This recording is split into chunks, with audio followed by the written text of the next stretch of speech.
echamos un cimarrón, es decir, como que tomamos el té o tomamos el mate, ¿no? Mientras eso ocurre, dice, ¿qué novedades se corren? Pregunta Contreras.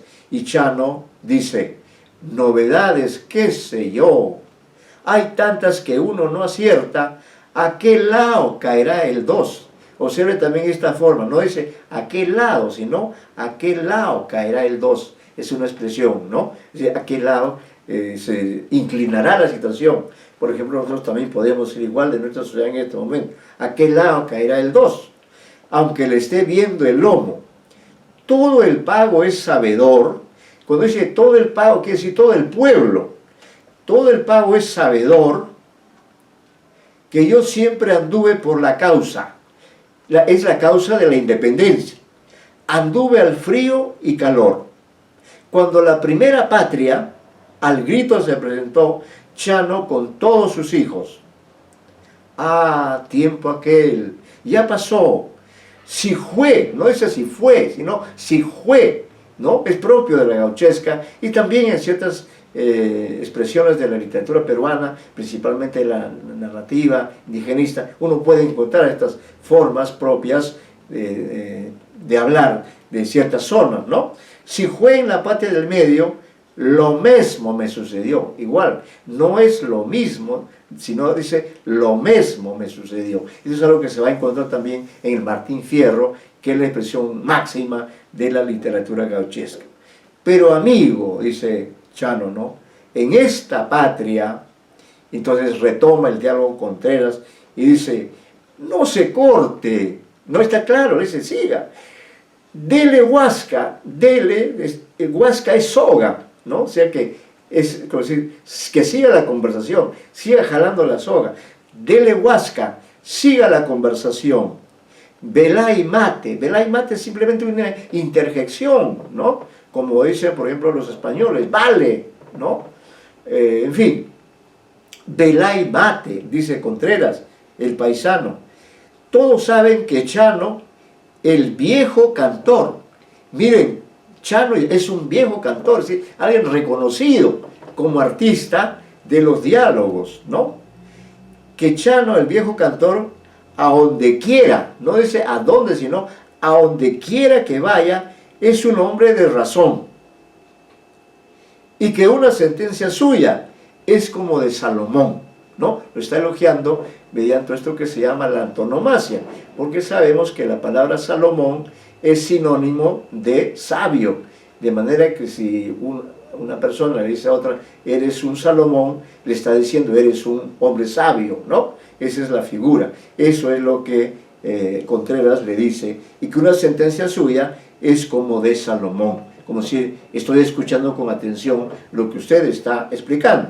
Y entonces Chano dice, pues bajo de ese entender, emprésteme su atención. Observen también la modificación. No dice présteme, sino emprésteme su atención.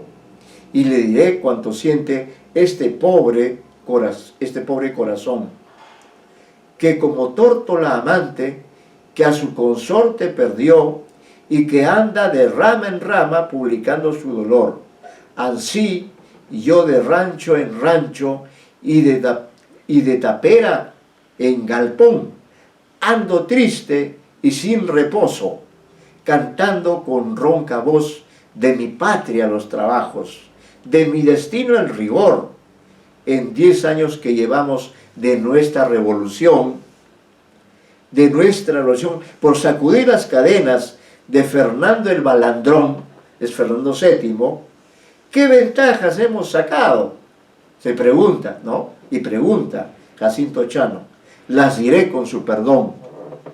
Robarnos unos a otros, aumentar la desunión, querer todos gobernar, y de facción en facción, ¿no? De facción en facción, andar sin saber que andamos, resultando en conclusión que hasta el nombre de paisano parece de mal sabor,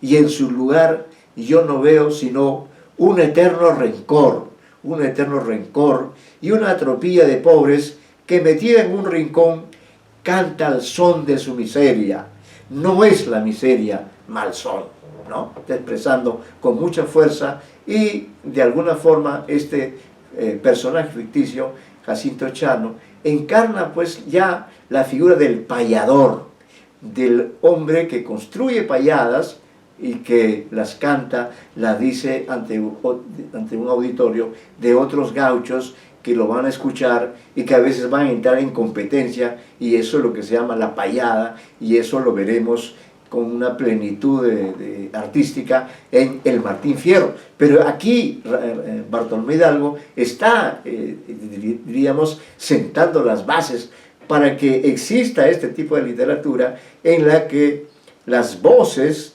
sean lo de los hombres gauchos con su propia manera de hablar el lenguaje, porque ese es uno de los aspectos más, si se quiere, característicos de la literatura gauchesca, el modo propio de hablar, ¿no? La singularidad del castellano rioplatense. Entonces Contreras continúa y dice, y no sabe en qué diasques, otra forma popular, en qué diasques este enriedo consistió. No dice enredo, sino enriedo. La pujanza en los paisanos que son de mala intención. Usted que es hombre escrevido, ojo, no se suele decir, ¿no?, que es una persona escribida y leída, pero dice acá, usted que es hombre escrevido, ¿no?, o sea, que sabe leer y escribir. Probablemente Ramón sea analfabeto. Usted que es hombre escrevido, por su madre dígalo, ¿no? Mire, nosotros decimos dígalo, ¿no? Pero en el lenguaje de la gauchesca, en el lenguaje argentino, dice dígalo. Es decir, eso se ha conservado en el lenguaje que se usa en el Río de la Plata. Que aunque yo compongo cielos, vean ustedes cómo Ramón se reconoce a sí mismo como compositor de cielos, que es la primera forma poética que vimos, y soy medio payador, dice Contreras. Habíamos mencionado, miren qué interesante, el término de payador, ¿no?, que luego hay una tradición de grandes payadores en la literatura argentina, o incluso ligadas al canto, como Atahualpa Yupanqui, también Mercedes Sosa. Todos estos grandes artistas del pasado vienen de esa tradición de la gauchesca. Entonces Contreras dice que aunque yo compongo cielos y soy medio payador, a usted le rindo las armas porque sabe más que yo. Y entonces Chano dice, ¿no?, Chano es el Salomón, el que sabe, el que explica. Desde el principio Contreras, observe este uso del vocativo, es decir, está dialogando con Contreras, reconoce al receptor. Desde el principio Contreras, esto ya se equivocó. De todas nuestras provincias se empezó a hacer distinción. ¿Qué es lo que pasó realmente en Argentina? Como si todas no fuesen, no es con F, sino en la gauchesca es con J, como si todas no fuesen alumbradas por un sol. Eso está criticando Chano, la desunión que trajo la ruina de Argentina en gran parte del siglo XIX, ¿no? Miren, ya él lo está anunciando, ni bien han pasado 10 años de la independencia. Dice, se empezó a hacer distinción como si todas no fuesen alumbradas por un sol. Entraron a desconfiar unas de otras con tesón, y al instante la discordia, el palenque nos ganó, ¿no? El palenque es otro término propio de la gauchesca. La crítica de Chano sobre los males y errores que observa en la conducta del gobierno argentino, independiente y ya no virreinal, es certera y profética. La historia argentina confirmó que la desunión llevaría a este gran país a una crisis permanente e insuperable.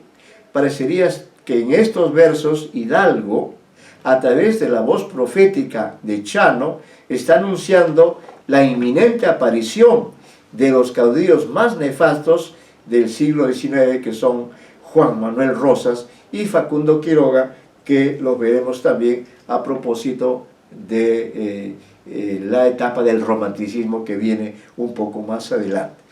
El diálogo denominado relación que hace el gaucho Ramón Contreras a Jacinto Chano invierte los roles dialógicos.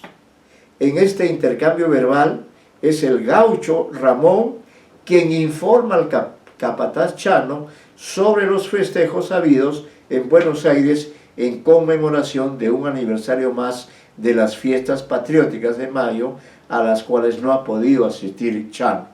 Ramón le explica con detalle el lujo y boato derrochados en las celebraciones y esto constituye una crítica evidente al gobierno. La obra de Hidalgo es notable tanto por sus valores artísticos y sociales como por ser el inicio de una línea importante de la literatura argentina, la literatura gauchesca, cuya obra mayor es Martín Fierro, 1872, miren, muchos años más adelante, de José Hernández, publicada más de 50 años después de que Hidalgo hiciera ingresar al gaucho como personaje, tema, lenguaje, visión del mundo, en el curso central de las letras argentinas, hasta convertirse en símbolo de la identidad nacional y literaria del país del Río de la Plata. El crítico argentino Ángel Rama,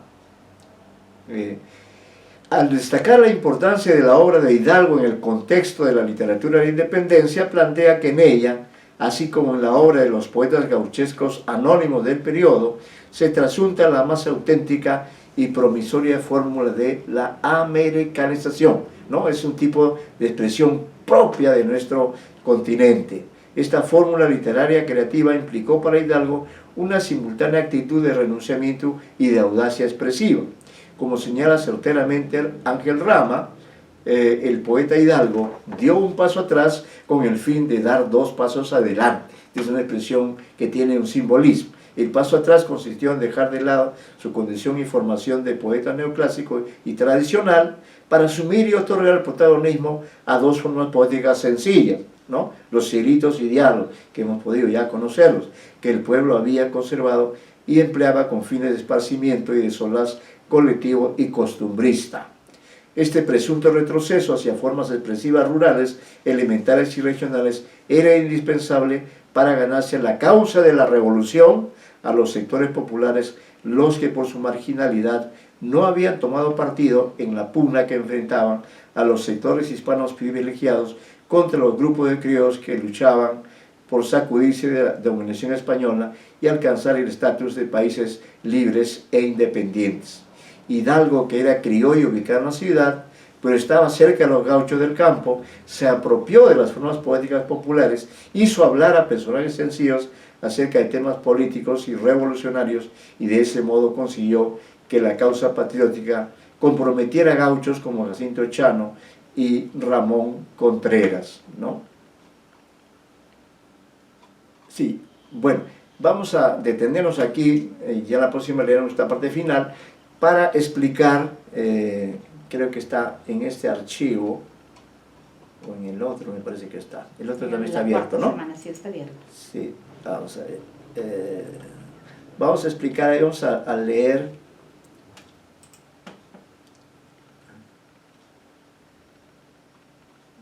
sí, acá está.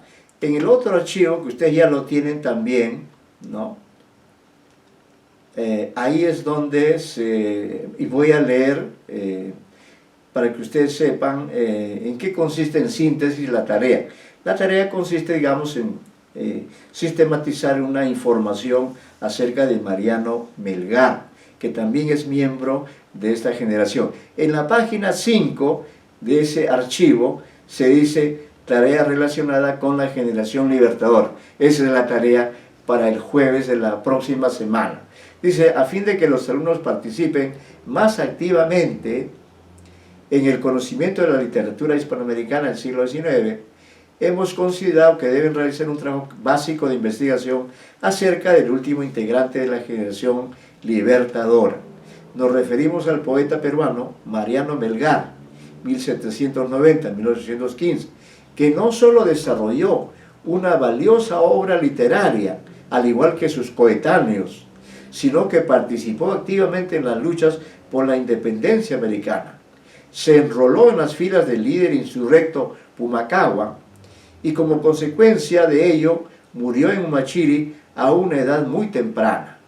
Al igual que Bartolomé Hidalgo, se acercó a las canteras de la expresión literaria popular, estoy hablando del yarabí, y así enriqueció los motivos de su producción artística. Asimismo, tuvo una notable formación neoclásica y también empleó formas literarias del canon, es decir, el soneto, la oda, para expresar temas patrióticos y sentimentales. Por todo ello se les encarga elaborar un informe acerca de la vida y obra de Mariano Melgar. El trabajo debe incluir algunos textos literarios del poeta aludido, a fin de apreciar la variedad de formas que empleó a lo largo de su breve pero significativa existencia. Como es un autor que pertenece a nuestra literatura, podrá manejar diversas fuentes, las cuales deben ser mencionadas con precisión. Estos trabajos serán enviados a la aula virtual y deberán ser sustentados oralmente por los estudiantes del curso, ¿no? Bueno, entonces van ustedes a preparar una información, porque Mariano Melgar también es parte de esta generación.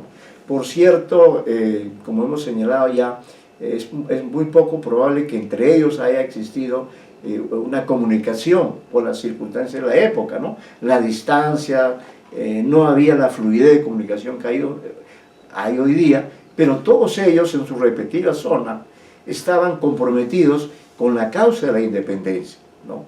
Y también estaban comprometidos a través de sus obras literarias respectivas con la nueva literatura, la nueva cultura que debía crearse en estos países que recién estaban alcanzando, en forma además muy imperfecta, estaban alcanzando la independencia con respecto a la metrópoli española. En ese contexto vemos que la obra de Melgar, por su acercamiento al yarabí, ¿no?, principalmente, se parece a la de Bartolomé Hidalgo, porque Bartolomé Hidalgo también era un poeta culto, como también lo es Mariano Melgar, ¿no? Pero Mariano Melgar, o Bartolomé Hidalgo, sin dejar de ser un poeta culto, se acercó a la vertiente popular y tomó de allí el cielito y los diálogos, y con ello creó composiciones que a mediano y largo plazo fueron como una suerte de base expresiva para el surgimiento de ese fenómeno extraordinario que fue la literatura gauchesca. En el caso de Melgar, como hemos indicado, tuvo este acercamiento al yarabí, que era de procedencia prehispánica incluso, ¿no? Pero, y con esta forma poética creó el yarabí, pero al lado de esta expresión del yarabí, él también creó sonetos, odas, himnos, y como dicen algunos autores, Mariano Melgar fue el único de este conjunto de escritores que en pleno proceso de la independencia americana, en plena lucha contra las fuerzas hispanas, él se atrevió además a cantar sus problemas sentimentales, sus conflictos sentimentales con ese personaje llamado Silvia, ¿no? Entonces lo que queremos es que ustedes destaquen en este trabajo personal, ¿no? Trabajo personal. Después ya veremos la forma que puedan trabajar también en grupos. Ustedes elaboren una información básica acerca de Mariano Melgar como integrante de esta generación libertadora, ¿no? Nos falta ver, veremos en la próxima clase, creo que nos falta ver un autor importante también en todo este proceso. Cada uno de ellos es singular, ¿no? Estos son los escritores representantes de esta generación cuya obra se ha podido conservar, se ha podido rescatar.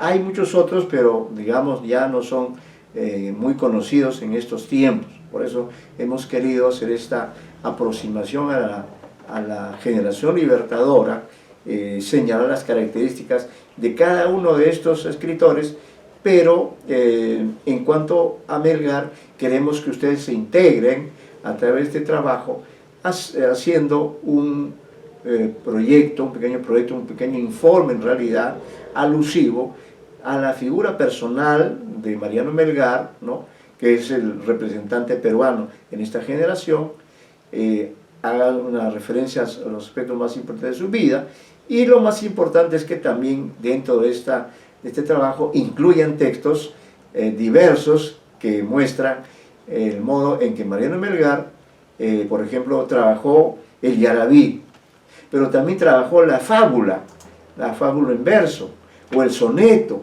o la elegía, qué sé yo, una diversidad de formas literarias, tanto de origen hispano como de origen prehispánico, y a través de estas diferentes formas trató temas políticos, patrióticos, como también temas sentimentales, temas amorosos, por ejemplo, ¿no? Eso es lo rescatable en este autor que es parte de esta generación, y como es un autor peruano que está más cerca a nosotros, claro, no tuvo oportunidad de desarrollar más su obra, pero para la existencia breve que fue la suya, sin duda, Mariano Melgar se presenta como un personaje representativo del hombre que no solamente escribe acerca de la patria, sino que entrega su vida a ella. Pues Mariano Melgar participó activamente, y como consecuencia de ese protagonismo murió en esas circunstancias, pero se pudo salvar muchos de sus textos. Ustedes en la bibliografía del sílabo podrán ver las fuentes en las cuales están sus poemas. Voy a hacer lo posible por yo poner también algunos materiales, pero el trabajo fundamentalmente ustedes. A propósito de ello, quería informarles que la Biblioteca Nacional, hablo de esto porque estamos en tiempos en que uno no puede ir a una biblioteca, no puede ir a una librería, estamos como escondidos, ¿no? Pero tengo información de que la Biblioteca Nacional también está prestando libros a domicilio, ¿no? En el caso que fuera necesario para esta investigación o para otras. Entonces, este dato creo que es importante para que ustedes puedan desarrollar la investigación. En todo caso, ya les di la información básica.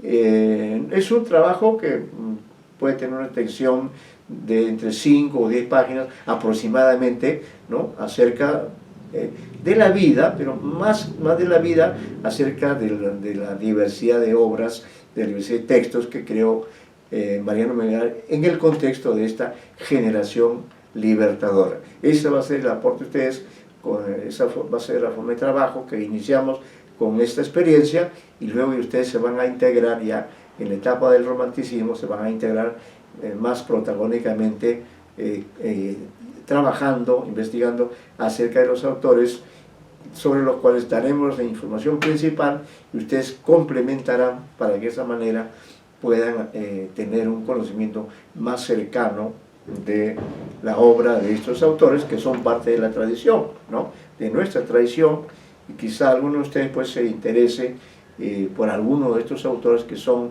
importantes por sus nexos con la literatura tanto del siglo XIX como del siglo XX o XXI incluso, ¿no? Esta es la idea del trabajo. Tienen ustedes un tiempo prudencial en mi modo de ver, y en todo caso cualquier otro detalle lo conversaremos en la próxima clase, ¿no? Nos quedamos aquí, concluimos la sesión. Doctor, no sé si hay una nueva estudiante, sí, que también ya está registrada en el Zoom, y acabo de mandarle la invitación al aula virtual. Es la señorita Sally Rosas, Fabiola del Carmen Sally Rosas Velasco. Está conectada. Ah, está conectada, sí, qué bueno. Ella recién se integra a bueno, partir de hoy. Recién se integra, y ya le hemos dado esta información. Sí. En la próxima sesión del jueves, en todo caso complementaremos, pero creo que ya la idea está, ¿no? Esta idea de elaborar un informe, una pequeña investigación acerca de la figura de este importante escritor, que es parte, repito, de esta generación hispanoamericana, de esta generación libertadora. Pero le hemos dado a ustedes la tarea, y creo que es pertinente, la tarea de investigar acerca de este escritor nuestro y también hispanoamericano, que es sin duda una figura muy importante, y es como antecedente de escritores que han tenido una obra valiosa, pero que ha sido interrumpida por razones, digamos, como esta, la de la lucha por la independencia, haciendo una relación de un gran arco temporal. Podríamos decir que Javier Heró es comparable a Mariano Melgar o viceversa, ¿no?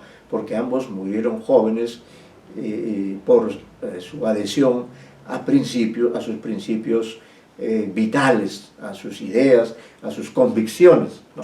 Porque en muchos momentos de la historia pues se dan estas contradicciones y estos conflictos. Esa es la idea de comprometerlos más con la investigación de nuestros autores, de nuestros procesos literarios, etc. ¿Ya? Bien, aquí nos vamos a quedar y entonces vamos a incluir también a la señorita que se ha incorporado hoy día a la clase. Muchas gracias, muy buenas tardes. Buenas tardes, profesor, hasta luego. Hasta luego. Buenas tardes, profesor. Hasta luego, señorita. Hasta luego, profe. Hasta luego, gracias. Hasta luego, profe. Hasta luego, señorita, gracias.